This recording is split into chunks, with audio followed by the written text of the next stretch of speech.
गणेशाय नमः। प्रिय बंधुओं, अभी तक हमने सूर्य चंद्र मंगल के विषय में जाना। अगर सूर्य चंद्र मंगल अनिष्ट कारक होते हैं तो जो लक्षण प्रकट होते हैं उसके विषय में हम जान चुके हैं। अगर आपके पास जन्म समय जन्म तिथि उपलब्ध नहीं है, जन्म कुंडली नहीं है और बुध आपका अनिष्ट कारक हुआ है तो आपको ये लक्षण जरूर प्रकट होंगे। आपको अचानक अपने मामा मामी से संबंधों में कड़वाहट आ जाए, मामा बीमार हो जाएं, विचारों में मतभेद हो जाए।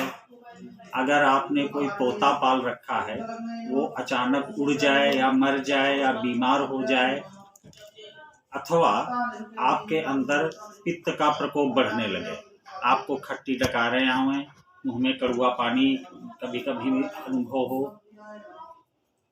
आपको जी मचलाए, आपको उल्टियां हों, आपके किडनी में कोई दिक्कत उत्पन्न हो जाए, आपको पथरी हो जाए, आपको फोड़ा फुंसी हो जाए, शरीर में खुजली होने लगे, तब समझना चाहिए कि बुध अनिष्ट कारक हुआ है। अगर बुध अनिष्ट कारक होगा तो आप यदि कोई व्यापार कर रहे हैं तो उसमें लाभ की मात्रा घट जाएगी या हानि होने लगेगी। अब जब यह अनुभव हो जाए कि बुध की समस्या है तो बुध से संबंधित उपचार करने चाहिए। आप अपने निकटतम किसी आचार्य के यहाँ से सिद्ध नवग्रह यंत्र ला करके उसकी पूजा नित्य करें। ओम बुम बुधाय नमः इस मंत्र का कम से कम एक माला नित्य प्रति जप करें।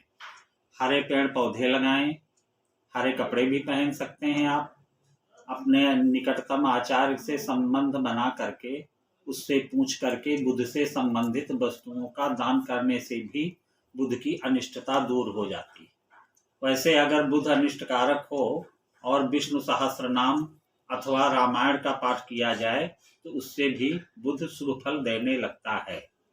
वैसे तो बुध के लिए पन्ना धारण किया जा सकता है। अपने निकटतम ज्योतिषी से संपर्क करके आप पन्ना धारण कर सकते हैं, उससे भी आपको लाभ हो सकता है। इस प्रकार आप अपने बुध को अगर ठीक कर लेंगे, उसको प्रसन्न कर लेंगे जप से, हवन से, दान से या रत्न धारण करने से, तो बुध शुभ फल देने लगेगा। अगर आपको पन्ना पहनने में दिक्कत महसूस हो रही हो या अच्छे ज्योतिषी से संपर्क नहीं हो रहा है तो एक पंसारी के यहाँ जड़ी बूटी मिलती है, उसका नाम है बिधारा। उस बिधारा को हरे धागे में या हरे कपड़े में सिल करके अपने दाहिने हाथ में बांधने से बुधवार को ही ये प्रक्रिया करें, आपको अवश्य ही लाभ होगा। जय मां भगवती की।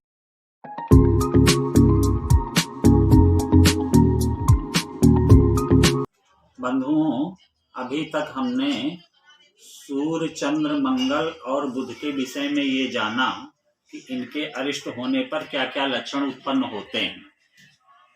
अब यदि आपके पास जन्म कुंडली उपलब्ध नहीं है, जन्म समय जन्म तिथि उपलब्ध नहीं है, तब आप बृहस्पति के अनिष्ट को कैसे पहचानेंगे। यदि आपका अचानक सोना गायब हो जाए, कोई धार्मिक ब्राह्मण आपको श्राप दे दे, धार्मिक क्रियाओं में आपका मन उचट जाए, आप अपने बड़े बूढ़ों को पहले प्रणाम करते थे लेकिन अब आपका प्रणाम करने का मन नहीं हो रहा है, आपने प्रणाम करना छोड़ दिया है, जो आपका पारिवारिक पूजा ग्रह है उसमें आपका जाने का मन न हो, देवताओं को देखने पर भी आपका प्रणाम करने की इच्छा न हो, किसी मंदिर में जाने का मन नहीं हो रहा है, ब्राह्मण विरोध की मन में भावना उठने लगे, अथवा आपके लीवर में कमी हो जाए, आपके पीलिया रोग हो जाए, विद्यार्थियों को याद करने में कठिनाई हो, उनकी याददाश्त कमजोर हो जाए, तब ये समझना चाहिए कि बृहस्पति आपके लिए अरिष्ट कारक हुआ है। अब जब ये अनुभव हो जाए कि बृहस्पति अरिष्ट कारक हुआ है, तब बृहस्पति को शुभ फल प्राप्त करने के लिए निम्नलिखित उपायों में से कोई उपाय आप कर सकते हैं। सिद्ध नवग्रह यंत्र ले करके उसको पूजा घर में स्थापित करें, उसकी नित्य प्रति पूजा करें ओम ब्रीम बृहस्पतये नमः इस मंत्र का कम से कम 108 माला जप करें। केला का वृक्ष एक किसी गमले में लगा करके उसमें नित्य प्रति आप जल चढ़ाएं। बृहस्पतिवार का व्रत भी कर सकते हैं। अपने आचार्य की सलाह से बृहस्पति की प्रिय वस्तुओं का दान करें। गुरु और ब्राह्मणों को श्रद्धा भक्ति सहित प्रणाम करें, उनका सम्मान करें, उनको कुछ उपहार भी दें।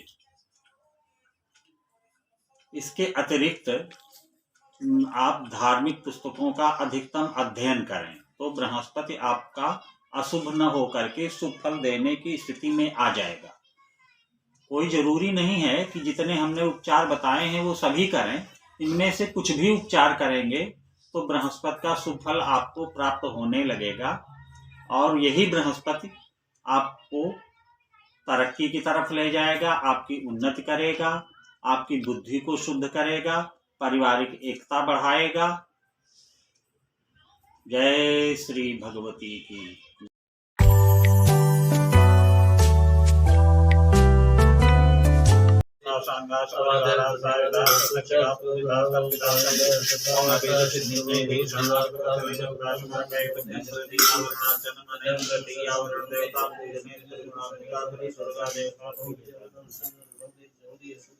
हरे मैं ब्राह्मी नमः ब्राह्मी शक्ति का ह्रीं माहेश्वरी नमः माहेश्वरी शक्ति का नमः ह्रीं क्लीं कौमारी नमः कौमारी शक्ति का नमः ह्रीं वैष्णवी नमः वैष्णवी शक्ति का नमः ह्रीं ग्लीं बाराही नमः बाराही शक्ति का नमः ह्रीं श्रम नारसिंही नमः नारसिंही शक्ति का नमः ह्रीं लंग ऐन्द्री नमः ऐन्द्री शक्ति का नमः ह्रीं श्रौं नारसिंही नमः नारसिंही शक्ति श्री नमः